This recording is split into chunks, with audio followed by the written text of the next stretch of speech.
我在婚纱店被人错当成小三，剪头发、扒衣服暴打，视频被传上网。迎接我的是铺天盖地的网暴，公婆骂我惹事，害死了他们的孙儿；老公怪我擅自报案给他们科研世家丢人。后来我才知道，科研世家是假的，老公已婚是真的，居然还不止我一个。好，捏到我算，你们捏到铁柿子，再忍就不礼貌了。大家好，开始今天的分享之前，希望你能给人间烟火点个订阅，我将会分享更多优质的内容。刚和老公领完证，他就被召回实验室。他是做国家保密项目研究的，一回去就是封闭式研发，个把月都联系不上，我只好自己来试婚纱。最近是婚礼旺季，婚纱店人特别多，我站在镜子前摆弄姿势，审视镜中的自己。下个月就是婚礼了，这婚纱好似小了点。突然身后一阵喧哗，几个女人拨开人群冲了进来，拽住我的头发使劲一拖，我头皮瞬间疼炸了，尖叫着摔倒在地。就是这个女人抢我龟龟老公，一个尖利的声音直透耳膜。我被人揪着头发连扇10几个巴掌，臭鱼烂虾的玩意儿，快来看啊！居然还敢来买婚纱！我的头皮像是要被扯下来一样，根本没办法反抗。他噼里啪啦一顿巴掌，直接把我打懵了，疼痛和羞耻感砸得我天旋地转。我强撑着开口：“我不是。”你认错人了。那女人一听，又重重地打了个巴掌，直接呸到我脸上，做了丑事不敢承认。老娘今天非要好好治治你！剪刀！我心中一凉，不好的预感促使我拼命挣扎。不要！很快有人递给他一把剪刀，他扯着我的头发一扭一拽，从根部开始剪。不要动我的头发！我哭着拉住他的手，他不耐烦地啧了一声，立刻有人上前来把我的双手控制住。不过几秒，我后脑一松，砸到地上，一把头发狠狠拍到我脸上。让你再去找男人！我闻着鼻尖洗发水的馨香，绝望地哭喊出来：你们这些人，我不会放过你们的！我要告你们！旁边飞来一脚，狠狠踢到我腰间，我疼得弓背闷哼一声：告我们？你凭什么告我们？姐妹们，我们今天把他扒干净，让大家都来看看他！立刻有好几双手摸到我身上，刺啦一声，婚纱被撕开了。啊！不要！我死死扯住身上的布料，拼命乱踢，不能让他们得逞。有人在后面解我的衣服，有人在下面掀我的裙子。我咬着牙挣扎反抗，厉声喊：滚！都滚开！重重踢到一个人身上，他痛呼一声：啊！你敢踢我！紧接着鼓点般的脚纷纷踢到我的身体各处，踢死他！我浑身像被重锤猛击，疼得我无法呼吸。忽然肚子上被狠狠一踢，我惨叫一声，蜷缩起来捂住腹部。疼痛后小腹传来阵阵绞痛，没一会儿就感觉浑身发凉，冷汗直冒，好痛！我是不是要死了？一股热流涌出，周围有人觉察到不对劲，好多血，快打120，要出人命了！真是作孽啊！那群恶毒的女人不以为意，你装什么装？我可不是那些男人，被你这种烂货装可怜哄得团团转。别说你没事，你今天就是被打死了也是活该。而我只觉得眼前发黑，意识逐渐远去，很快我就什么都不知道了。再醒来是在医院，明晃晃的白炽灯晃得我眼花。医生进来做了检查，说我多处软组织挫伤，要好好休养。还有就是，许小姐，你有了，所幸胎儿只有2个月，对你的身体伤害不算太大，好好休养恢复，以后还能要孩子。我愣愣地看着医生出去，怀孕？可我和老公一直都好好避孕的呀，怎么还是？虽然是个意外，但就这样失去一条生命，心里还是生出了几分难过。想到那群女人，她们殴打我，还害死我的孩子，我恨得心澎湃，难以平静。我一定要让他们付出代价。我报了案，又联系了公婆来医院，老公还在封闭实验室，没人联系到他。没想到，在我做笔录的时候，老公徐胜带着公婆一起进来了。他看见警察就皱了眉：“不好意思啊，警官，都是朋友间闹着玩的，我们不报案。”徐胜执意请警察离开，说是个误会。我忍了又忍，等人走了才问：“为什么不让我报案？你知道那些人是怎么对我的吗？”徐胜还没来得及说话，婆婆先开口了：“你还好意思说？怀了孕还出去惹事，我们徐家的孙子都被你折腾没了。”公公也在一边帮腔：“就是啊，许言，有了身孕不好好在家待着，还跑到外面瞎晃悠，这下出事了吧？”我不可置信地看着他们：“我惹事？是那些人不分青红皂白上来打我。”婆婆眼睛一瞪：“打你，你不知道躲开吗？不知道护着肚子吗？再说，人家为什么不打别人就打你？是不是你言行不端，才被当成小三的？”我气得说不出话，颤抖着嘴，愤恨地瞪着公婆。我知道他们不喜欢我，但我没想到在这种情况下，他们都能蛮横无理地指责我。他们根本没拿我当一家人。徐胜一如既往地和稀泥：“好了，爸妈，你们先回去休息吧，这里有我就行了。”公婆不情不愿地走了，嘴里嘟囔着什么丧门星。我心口剧烈起伏，用力推了一把徐胜：“你们家太过分了，你是不是也是这么想的，才不让我报案？”徐胜握住我的手，讨好的笑：“怎么会？我爸妈就是年纪大了，比较固执，他们说话你听着就行了，别跟他们一般见识。”我抽出手，狠狠瞪着徐胜：“他们说的是人话吗？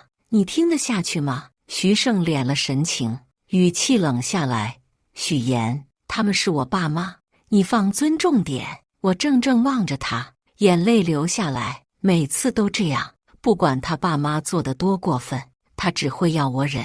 只要我表现出一点不满，就给我扣帽子，说我不尊重长辈。我忍了2年，才忍到他们同意我们结婚。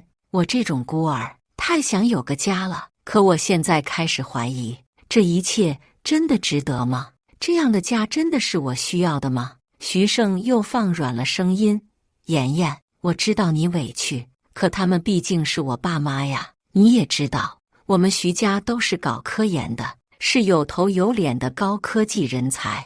你擅自报案，把事情搞得这么大，我们家的脸往哪儿搁？同事领导都会笑话我们的。”我冷笑一声：“就因为你们的脸面，所以我就该白白被人殴打，我的孩子也白死了。”徐胜叹了口气，握住我的手：“打也打了，就算报案抓他们，也打不回来呀。我们以后还会有孩子的。再说，这个孩子本来也是计划外啊，说明他跟我们真的没有缘分。”妍妍，他把我搂进怀里，轻声哄着：“为了我，这次就算了好不好？”我默然地听着他的话，心里忽然闪过一丝疑虑：“你该不会真的在外面有老婆吧？”他一僵，随后轻笑一声：“怎么会？你忘了，我们上周才领的结婚证啊！我的妻子只有你。”晚上，徐胜留下来陪我，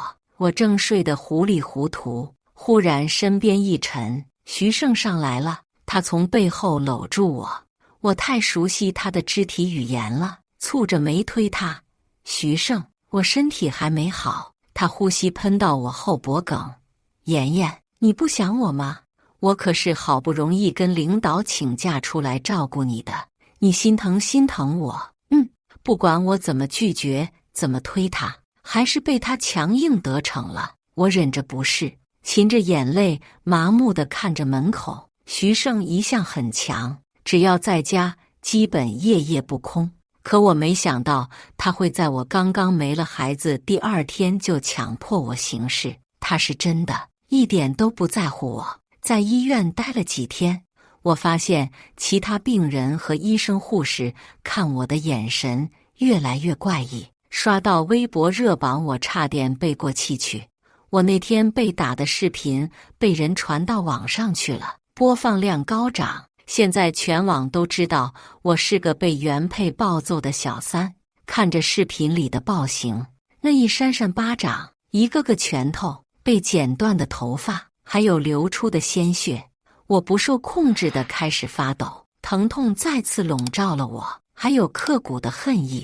这群人渣这样肆无忌惮地伤害一个无辜的人，还有这么多无知的人跟风，他们根本不认识我，却兴奋地以最无耻的念头揣测我，最恶毒的语言攻击我，人人皆是判官，口诛笔伐，要把我拖进地狱才罢休。但我不会被打倒的，孤儿院出来的孩子是杂草，打不死除不尽，我一定要让他们付出代价。徐胜熬不住医院里异样的眼神，匆匆赶回实验室了。我冷眼瞧着他离去，越发对他冷了心，甚至有些畅快地想，不是按着我不让报案，怕丢人吗？现在这阵仗，不知道科研世家上下3代的脸够不够丢。出院那天，我一个人收拾好东西，顶着周围人的窃窃私语，昂首走出医院门，回到家，家里已经积了一层灰。我的家人住院不来陪，出院不来接，房子也不帮忙打扫，甚至我病着的时候，公婆还把脏衣服拿来我家等着我回来洗，都是些需要手洗的，沤了不知道多少天，我差点吐出来，全部拿下楼丢掉，真是晦气。搞了一天卫生，把家里收拾得窗明几净。到了晚上，我摆好手机，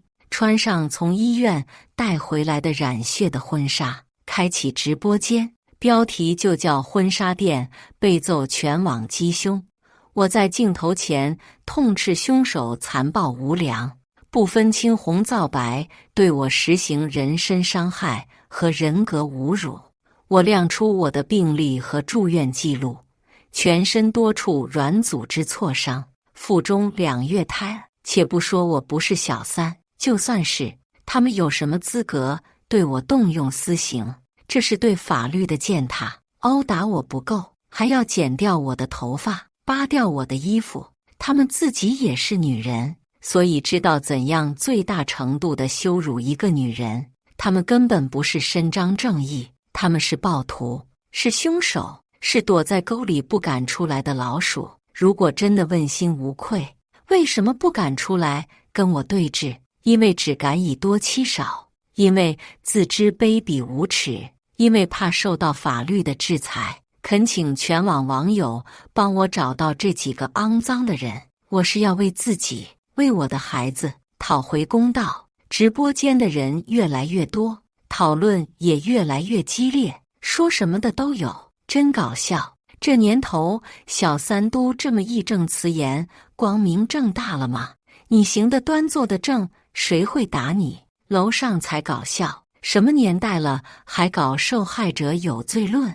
那我现在去把你祖坟挖了，也是你的罪过喽。人家小姐姐都勇敢出来正面硬刚了，那几个姐人呢？视频里那么嚣张，怎么不敢出来说话？没做过，怎么会被别人整得这么惨？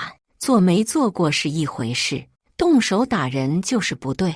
支持制裁凶手，呵呵。记得你老公出轨的时候，你也要对小三这么友好哦。虽然被骂得很惨，但我没有龟缩在家，很快恢复了生活。只是出门的时候要乔装一下，每天去我的手工甜品工作室制作订单，配货送货。回家之后再直播一会儿，每次直播我都穿那件带血的婚纱，时刻提醒自己要牢牢记住这份耻辱。这天，我的工作号接了个甜品订单，扫过订单的时候，我突然发现不对劲，这个付款的支付账号是徐胜的手机号啊，可下单的人并不是徐胜啊。再看了眼地址，是我和徐胜1年前共同出资购买的房子。后来因为徐胜长期不在家，我的公寓离工作室比较近，就把那套房子租出去了。这么长时间也没去看过，租客很稳定的按时打租金，我们从来没有联系过。徐胜怎么会给租客付钱买东西？我点开那个下单好友的头像，是个30岁左右的女人自拍照，朋友圈没有对我开放，我心中狐疑，借口转发及赠送优惠券，骗那个女人对我打开了朋友圈。刚点进去，我两眼一黑，密密麻麻，全部都是徐胜和这个女人的合照。我快速滑着鼠标，呼吸急促，手微微颤抖。这女人是个刷屏狂魔，一天恨不得发10条朋友圈秀恩爱。那些跟我说封闭开发、联系不上的时间，徐胜全都陪在这个女人身边。他陪她逛街、看电影、吃三文鱼，去游乐场、拍私房照，两个人亲密牵手、拥抱，在烟花下接吻，这些我们全都没做过。徐胜每次回来都来去匆匆，仅有的时间全部跟我耗在房内。我曾经一厢情愿地把这当成爱我的表现，可如今我再也无法欺骗自己。看着那一张张幸福的照片，我的视线渐渐模糊。他是知道怎么爱去一个人的，他把爱给了别人，留给我的只有恨。可是不爱我，为什么要和我结婚？明明他爸妈都不喜欢我，他可以娶自己喜欢的人啊！我不明白，也不甘心，抹干眼泪，我要亲自去看一看。我化了妆，戴上新买的假发和墨镜，去隔壁相熟的蛋糕店借来工服帽子和口罩，拎着东西就去送货了。站在那女人门口，我紧张地咽了口水，定神，伸手敲门，门打开，头像上的女人就站在我眼前。没了美颜和滤镜的她依然很美，一张脸是上天的宠，可我无暇欣赏她的美丽。我注意到她的肚子很大了，她怀孕了。低头，门口的鞋柜上放着徐胜的车钥匙，地上还有徐胜的皮鞋。见我发愣，女人有些不耐烦：“哎，东西给我呀！”我把东西交到她手上，忽然从房里传出一道熟悉的男声：“瑶瑶，都说了，我去开门，你快回来躺下。”是徐胜。我咬紧牙关，落荒而逃。我茫然地坐在咖啡馆里。今天一天发生的事，我实在无法厘清。徐胜和那个瑶瑶是什么时候在一起的？我们领证才2个星期，看那个女人的肚子，至少怀孕6个月。他为什么不娶她？他说他在实验室做保密项目研发，可从那女人的朋友圈看，他1周有3、4天都陪在她身边。他到底在做什么？他到底是不是研究员？他在朋友圈里一直用老公称呼徐胜，该不会打我的那群人就是他找来的吧？想到这里，我眸子泛冷，看他那副小白花的样子，实在不像会做这种事的人，但他太可疑了。我决定直接去局子报案，让警察核实。这次我拿着视频线索，提供调查方向，帮助警方进行调查。第2天，局子就传来消息，视频中的打我的人和那个叫江瑶的女人毫无瓜葛。警察去找江瑶，调查她的人际关系，这瞒不过徐胜。第2天，我拎着刚买的菜，在楼下刚巧遇到气势汹汹而来的徐胜和他父母。许言，你都干了些什么？他横眉怒目指着我，你为什么让警察去调查瑶瑶？你怎么知道瑶瑶的？我冷着脸，不是应该你先对我解释吗？住在我房子里的那个女人是谁？徐母上前推了我一把，尖声斥责：“什么你的房子？那是我儿子的房子！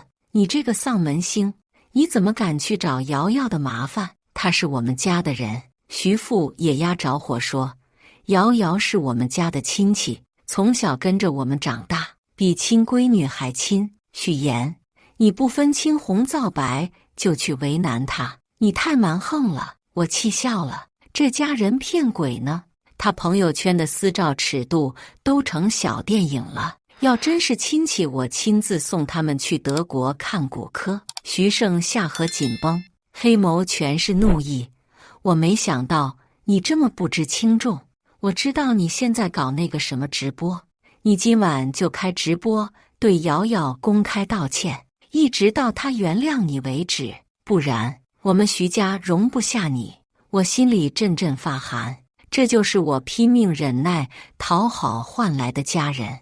我被殴打换来的只有他们对我的指责。那个女人只是被询问几句，他们却一个比一个紧张，跳着脚来骂我，逼我道歉。原来这才是他们爱一个人的样子。原来我从来没被爱过。我嘲讽的冷笑：好啊，我今晚就开直播，让大家看看你们科研世家的家风。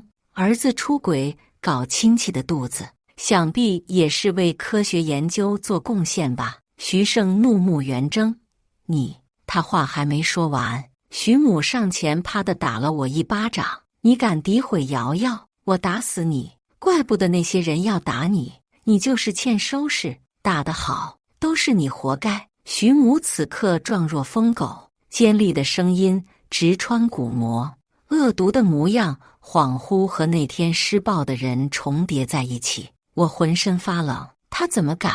没有人可以再打我！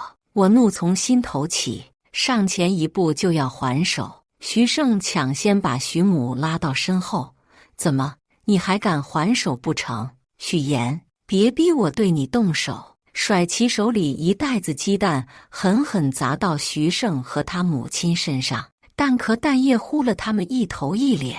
听着二人愤怒的嚎叫，我长长舒出一口恶气，活该！徐父手忙脚乱扶着二人起来，徐母闭着眼睛尖声叫嚣：许言，你居然敢打我，你个不尊长辈人！他们骂的没错，乡亲们快来看啊，他又出来偷人了！我神情一凛，冷眼看着徐母，忽然生出一丝疑问：这样熟人的市井行径，真的会是一个高级知识分子会有的行为吗？周围围观的人越来越多，我冷哼一声，挤出几滴眼泪，走到人群边说：街坊邻居们评评理，我跟我老公才领证半个月，结果小三怀孕都6个月了。我昨天跑去找这一家子，今天就来警告我，还动手打我，还骗我说是他们家亲戚。什么亲戚怀孕要这么养着呀？还养在我买的房子里？你们看看我昨天在他们楼下拍的照片，勾肩搭背，搂搂抱抱，这是亲戚吗？他们还是科研世家，是国家高科技人才呀，就做出这种龌龊事。我报出一连串单位和职称名字，把徐家3口人的身份抖了个干净。请大家记住这3个伪君子，请大家为我作证，我一定会上报投诉，追究到底。徐家人灰头土脸地逃走了。走之前，徐胜满脸不甘，恨恨地瞪着我，又不得不忍耐下来，小声跟我说：瑶瑶的事不是你想的那样，你先冷静几天，别冲动，别去我单位闹。妍妍，我们是一家人。我漠然地看着他，原来看着别人委曲求全是这种感觉呀，确实有些畅快。难怪他们喜欢这样对待我，可惜以后没机会了。徐胜，我给你3天时间，跟我去办离婚手续，我要你净身出户，否则别怪我把你们全家的脸皮都扒下来喂狗。说完，我再不理他，转身回家了。徐母那句脱口而出的乡亲们，让我心中生出一些猜疑。徐胜的态度又加深了这种怀疑。他说他父母从小在海城长大，是地道的老海城人，又怎么会在城里喊人乡亲们？徐胜向我服软，到底是怕我去他单位闹，还是怕我发现他根本没有这个单位？哪个单位能容忍他一周3、4天不上班，在家陪女人的？以前没有深想过，只因我读书不多，学历不高。一听徐胜介绍他家都是高知，我就先敬畏了。现在看来，处处都是疑点。他父母的言行举止根本不像有素质、有修养的人。是我太信任他，又被迫太久，脑子被猪油糊住了。这婚我是离定了，但不能离得这么便宜他们。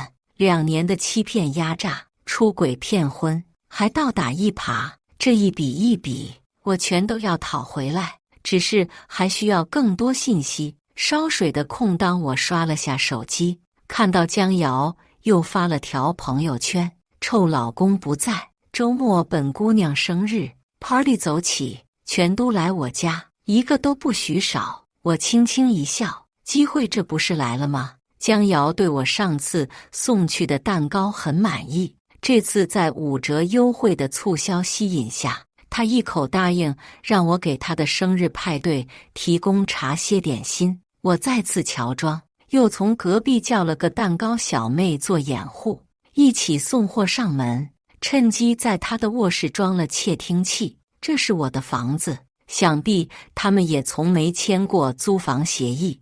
他这是非法占有他人居所，我可没有违法。晚上在家饭吃到一半，手机里连通窃听器的 App 发出提示，徐胜进了江瑶的卧室。他体贴地问江瑶身体怎么样，有没有不舒服。2人闹作一团。忽然徐母的声音传来：瑶瑶，有脏衣服要洗吗？有的呀，都在篓子里了。接着又嗔怪：妈妈，以前不都是拿去给那个姓许的女人洗的吗？怎么这2天你都自己洗？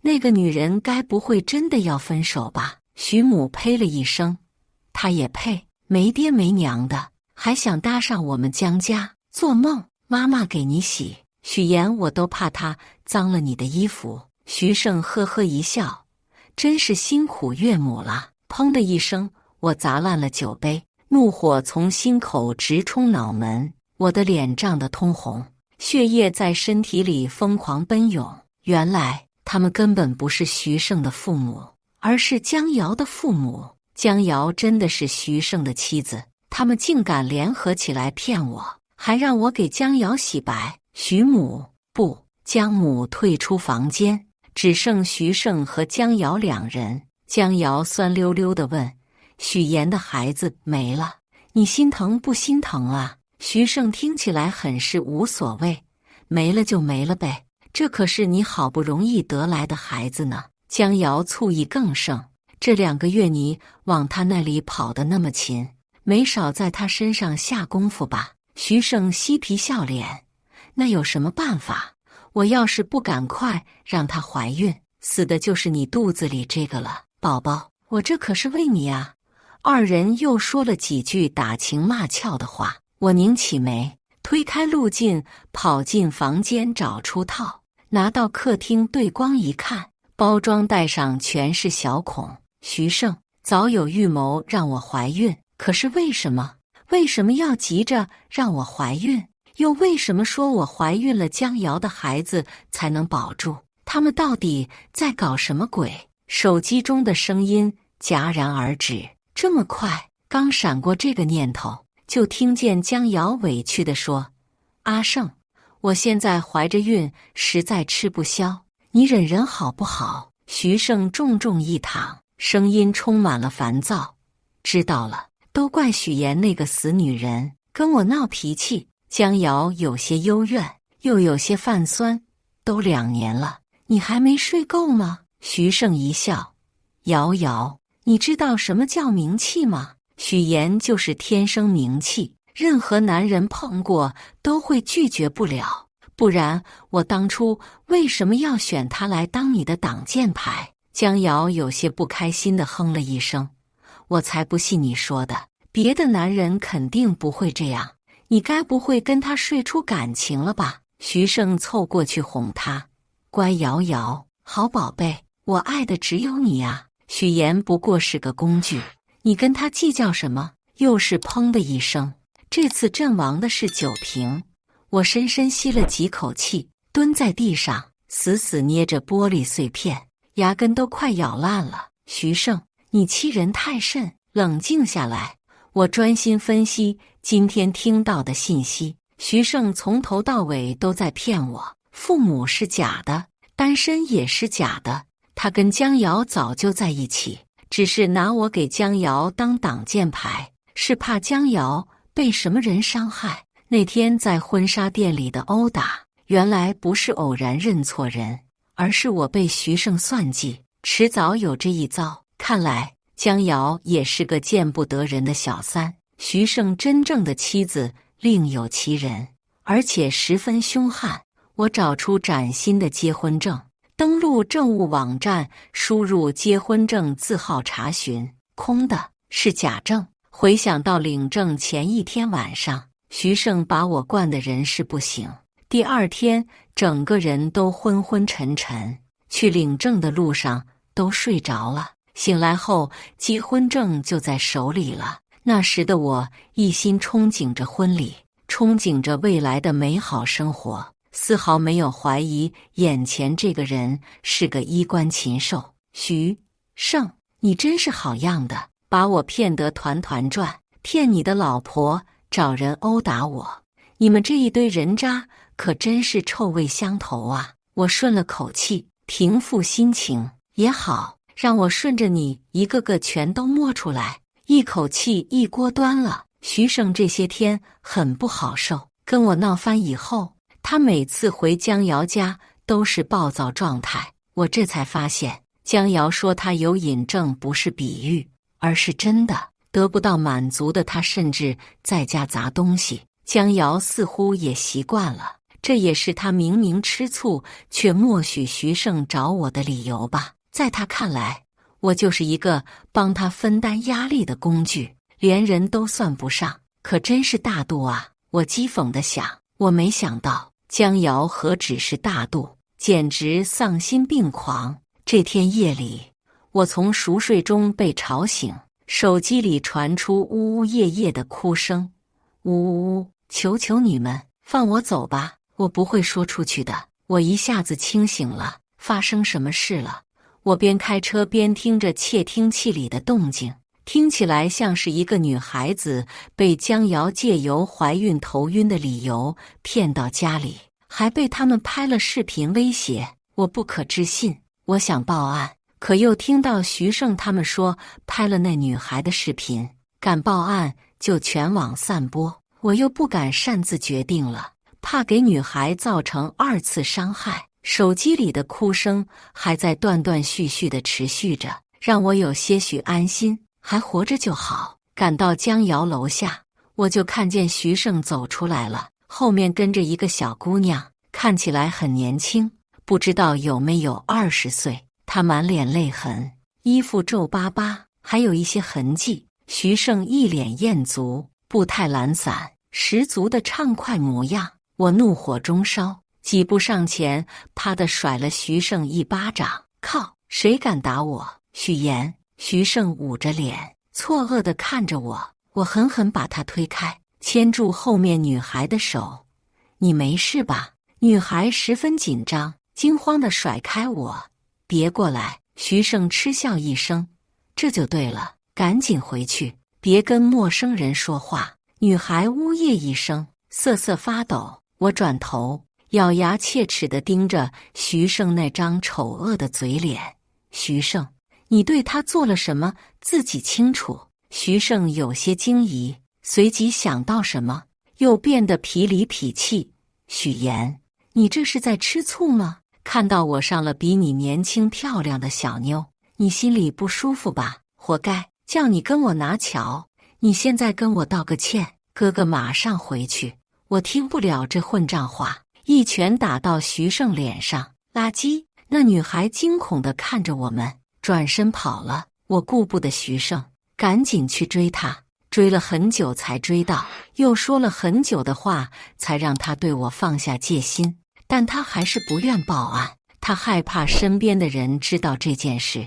我只能对他表示理解，并和他交换了联系方式，让他不开心可以找我聊天，还可以去我的直播间找我玩。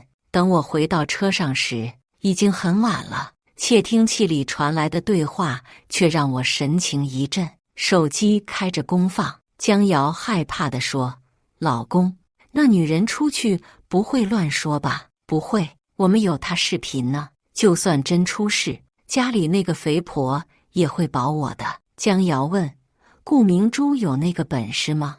你以为她家里的顾氏集团是怎么做起来的？他们顾家黑白两道都有门路，我这点小事也就是捎带手就解决了，别磨蹭了，睡吧。”我调出手机上某企业查询软件，输入了顾氏集团，会很快显示了顾明珠参股的企业信息。顾氏集团营销部经理，持股 5%， 自家的企业。顾明珠的职位不算高，股份也不算多，可见她在家地位并不高，但好歹也是千金小姐，怎么会嫁给徐胜这种平头老百姓？看来找人打我的应该就是这位了。屏幕上，顾明珠的照片被放大，一张臃肿肥胖的脸，戴黑框眼镜，皮肤暗黄，有些刻薄老态，和江瑶云泥之别。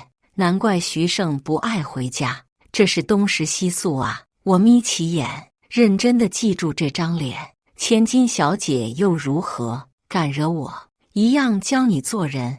在顾氏集团蹲点几天后，我成功蹲到了顾明珠和徐胜的女儿。是的，徐胜有个女儿叫顾生，已经6岁了。他骗我的事情太多了，得知这件事的我，已经连意外的感觉都不会有了。持续尾随后，我发现这孩子小小年纪就叛逆了，不合群，从不跟同学玩，脾气暴，对接送的司机保姆一点就炸，也不爱带家里，喜欢在奶茶店独自占一张桌子打游戏，打得还菜。我靠一手百星王者顺利接近他，并且只带游戏不说废话。每天他给我买杯奶茶，就算是赔完费了。不过4、5天，这小孩就拿我当垃圾桶了。他外公，也就是顾氏集团董事长，虽然有钱，但孙子辈全都是孙女，一个男丁都没有，可把这位家长急坏了。放眼第一个金孙儿能得到集团 15% 的股份，且会被当作继承人培养，下面这些儿女都卯足了劲生儿子。可惜顾明珠身体不佳，一直子嗣艰难，结婚多年只得了一个女儿，亲人不亲，爱人不爱，常年压力下，她变得心理扭曲，竟然把自己的愤懑发泄在亲生女儿身上，怪她占了儿子的位置。要不是顾生撸起袖子给我看，我都不敢相信这么有钱的家庭竟然还会家暴自己的亲生女儿。细细的胳膊上布满淤青、创口，甚至烫伤。难怪他才6岁，提起父母全都是恨。他还偷偷告诉我，他前段时间在街上看见徐胜和江瑶了，俩人刚从民政局出来，江瑶在跟徐胜闹别扭，哭着把一个红小本子扔出去，喊道：“要不是为了宝宝上户口，我才不来补这个破玩意儿。”小本子刚好砸到顾生面前，他捡起来打开一看，是江瑶和徐胜的离婚证。有意思的是，江瑶和徐胜离婚的时间跟徐胜和顾明珠结婚的时间是同一天，上午离婚，下午结婚，真正的无缝衔接。我对徐胜真的是叹为观止。顾生拍了照，本来想回家拿这件事嘲讽顾明珠，可顾明珠又在家发疯打他，他便闭了嘴。我眸光微闪，什么也没说，只是把我的直播间告诉他，让他有空来我直播间玩，可以一起打游戏或者打 PK。于是他从我的直播里得知了他妈妈对我做的一切。几天后，他问我有什么可以帮我的，我请他把徐胜跟江瑶的离婚证照片以及和顾明珠的结婚证照片发给我，他照做了。又问我当时被人按在婚纱店里脱衣服的时候是什么感觉。我想了想，说恨不得去死。他喃喃自语，这样就会想去死吗？又蹲守了顾明珠几天，我觉得收集的信息差不多了，便回家预告了一场直播。婚纱店打人凶手已找到，今晚8点半全网通报。看着预约人数蹭蹭往上冒，我嘴角勾起一丝畅快的笑意。今天应该是我最后一次穿带血的婚纱了。长达1个多月的网络暴力，每次出门都全副武装的忐忑，在今天要做个了结了。直播开始，各位都知道我经历了怎样的惨痛虐待才开启这个直播间。如今1个多月过去，很高兴我的努力没有白费，我找到了始作俑者。我现在贴出的照片是上次对我实施暴行的张姓女子等6个人，他们的所作所为在我贴出的视频里面拍得清清楚楚。坐在中间这个女人是他们的主谋顾某，也就是张姓女子所说的龟龟，是被我偷老公的人。顾某出身富贵，在本市只手遮天，想捏死我这个平头老百姓易如反掌。但是我不会就此放弃，我不信在这个年代还有人可以靠着家族硬币当土皇帝，不管他们顾家是黑是白，是商是官，我都要斗争到底。最可笑的是，顾某污蔑我是小三，对我施暴，殊不知他自己才是真正的小三。请看这2张照片，左边是徐某和江某的离婚证，右边是徐某和顾某的结婚证，2张证件在同一天办理，他才是插足别人婚姻，以权势凌人的小三。而我一个被骗婚的受害者，却惨遭这些伪君子真小人的报复。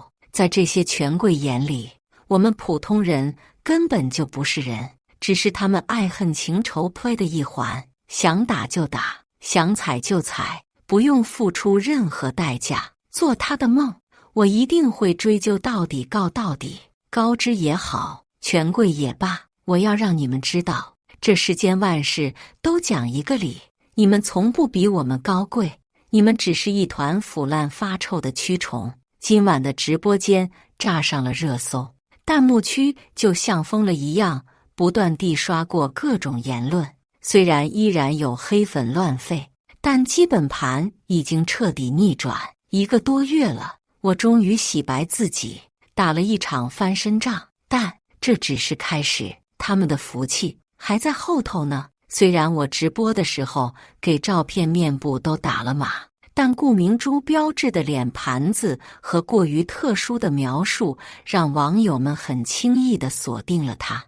一时间群情激昂，顾氏集团官博沦陷，仇富的、愤世嫉俗的、竞争对手打压的层出不穷，热闹非凡，连集团股价都受到影响，跌几个点。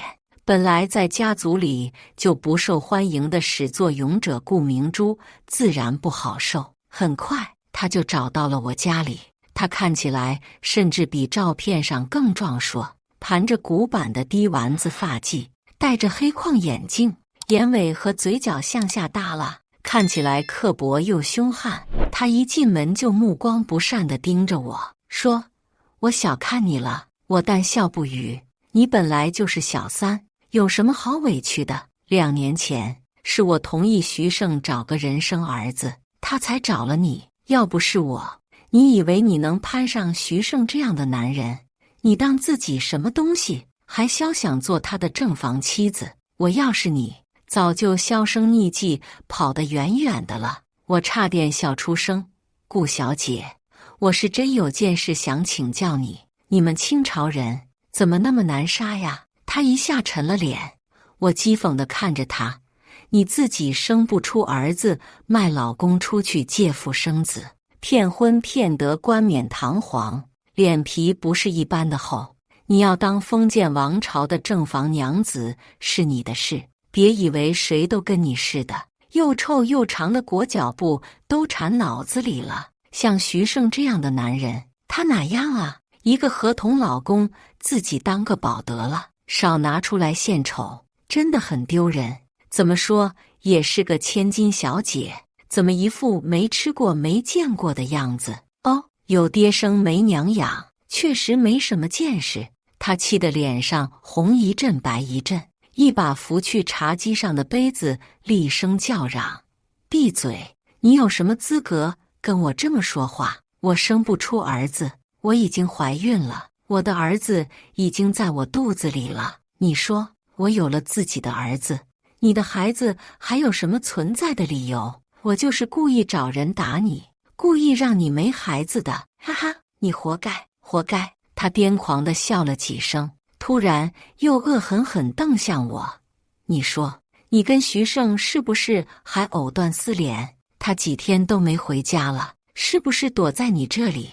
我笑盈盈看着他发狂，说：“我跟徐胜可不止这几天的缘分，我们的缘分还长着呢。”在他狂叫着扑向我的时候，我利落地拿出准备好的防狼喷雾，喷进他的眼睛，然后拖着他丢出门外。谁也别想再动我一根手指头。这件事情热度炒得太大，一直无所察觉的徐胜都被人扒出来。他疯狂打我电话，在楼下蹲守我，都被陆晋打走了。顾生倒是一直和我有联系，说他妈妈这几天疯狂找徐胜，要质问关于江瑶的事。徐胜一直躲着，没敢回家。顾生突然笑了，他让我晚上10点连线直播，要给我看个好东西。晚上我准时上线，连上了顾生的直播间。他在房间里做作业，一切看起来很正常，可我知道这就是最大的异常。顾生从不做作业。等了一会儿，顾明珠入镜子，他没有理顾生，好像根本看不到他女儿，自顾自开始脱衣服，脱着脱着脱光了。我瞪着眼睛，顾明珠应该是准备去洗澡，也没注意顾生开着直播，径直把自己脱得一丝不挂。因为我之前的直播热度涨了很多粉，现在直播间已经有很多人观看了。很快有人认出了后面那个白花花的人是顾明珠，弹幕疯狂刷着：“小妹妹快转镜头，你妈妈走光了，这不是顾氏集团的顾明珠吗？那个逼婚的，还霸凌被骗婚的小姐姐。”我看了那个霸凌的视频，真的超过分。那几个女的还脱小姐姐衣服，谁能想到现在顾明珠自己被几十万人看光了，真是报应啊！楼上的现在已经100多万观看了。总之热闹非凡，我十分震惊，然后顺手艾特了顾氏集团官博。虽然很快直播间就被关闭了，但顾明珠的动体将永远在互联网上流传。过了一会儿，我收到顾生发来的消息，现在他会去死了吗？我没想到顾生恨顾明珠恨到这种程度，也没想到他会从我的经历中得到这种灵感，心情有些复杂。想了想，我回复他：“你只要好好长大，总有一天他会老得追不上你。”他没再回我。顾明珠的出丑再次让顾氏集团陷入舆论，股价又一次跌下，顾家终于彻底放弃他。我在登录企业查询软件时，他的名字已经从管理人员和股东名单里消失了。我笑得眉眼弯弯。其实他那天来家里找我时说的奇葩言论，已经被我家的摄像头都录下来了。我本想找个机会曝光再攻击他，没想到顾生下手更快。现在私生女终于回到自己该站的位置了，既然闲下来了，我也该给他找点事做了。我点开顾明珠的号码，发送江瑶家的地址。听说她最近找老公找得辛苦，我就勉为其难帮她一把。随后我去了江瑶的小区，我租下了江瑶家客厅正对面的房子，就是为了今天的最佳观景位。架好手机，搭配窃听器，我又开始了一次劲爆的直播。下午3点，顾明珠带着人冲进江瑶家，还是那6个龟龟，他们熟忍地把江家砸得稀烂，江父江母被推倒，哭天抢地。江瑶被他们揪着头发扇耳光、剪头发、扒衣服，又踢又踹。1个月前加诸我身上的一切，原封不动地被实施到了江瑶身上，只多了一个顾明珠在里面癫狂的怒骂：原来是你，他把你藏得这么严，这么多年我都没发现，你居然还想生下他的孩子，你做梦，只有我能生他的孩子，只有我，都去死！江瑶一开始求饶，后来渐渐悄无声息，他的脸庞已经被扇肿，身上伤痕累累，身下血迹斑斑，整个人趴在地上，手徒劳地护住肚子，已是出气多进气少。我冷冷地看着屏幕中的暴行，心里默默数着，没了1个，还有2个。直播间早有人报了案，但比警察更快的是徐胜，也许他也看到了我的直播，冲进家门的时候特别慌张，他喘着气，望着眼前的一片狼藉，望着狠狠踢向江瑶肚子的顾明珠，他瞬间暴怒，抄起手边的凳子冲向顾明珠：老子杀了你！顾明珠还想百百千金的谱，以为徐胜会顾忌他的身份，继续像以前那样忍耐他。可他已经不是千金小姐，而江瑶依然是徐胜的心尖宠。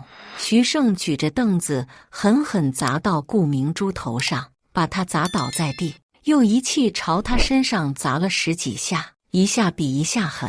周围6个龟龟被他杀人般的气势射住，竟都不敢向前。顾明珠被砸懵了，挣扎着求饶：别打了，阿胜，我是你妻子啊，阿胜，我有了你的孩子。徐胜一顿，随即勾起一抹冷笑：这样啊。紧接着他毫不留情将凳子砸到他肚子上，狠狠砸了5、6下，直到他冒出股股热血，他才满意的收手。顾明珠躺在地上奄奄一息，刚刚还嚣张跋扈的千金小姐，此刻宛如一条狗。徐胜扔了凳子，抱起江瑶跑了：瑶瑶别怕，这就送你去医院。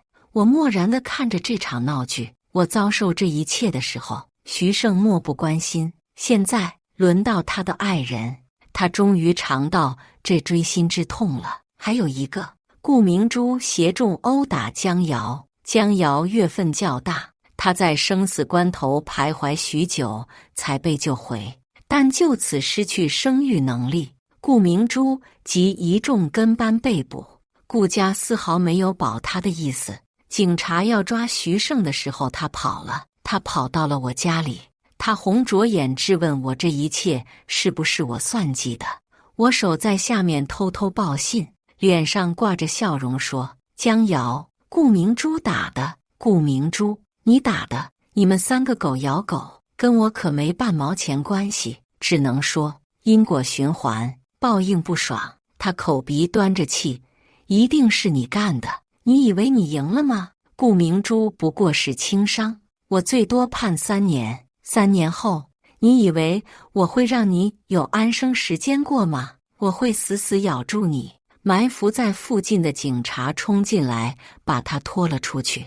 他癫狂的吼叫声不绝于耳。我笑了：3年，你怕是在做梦。开庭那天，我带着白纸过去了。那个被徐胜和江瑶联手诱骗的小女孩，在我的鼓励下，终于决定报案。有我提供的录音证据，徐胜和江瑶被定罪，算上徐胜冒充国家工作人员和故意伤害一起，他最终被判了15年。江瑶也被判了8年，他的财产被全部拍卖赔偿给白纸。江家父母一把年纪流落街头，上一次看到他们的时候，一个拄拐，一个捧碗，摇尾乞怜，像2条狗。我吹着口哨，轻快地数着数。以上就是今天分享的故事。大家有什么想说的、想吐槽的，欢迎在下方评论交流。也更希望能给人间烟火点个订阅，我将会分享更多优质的故事内容。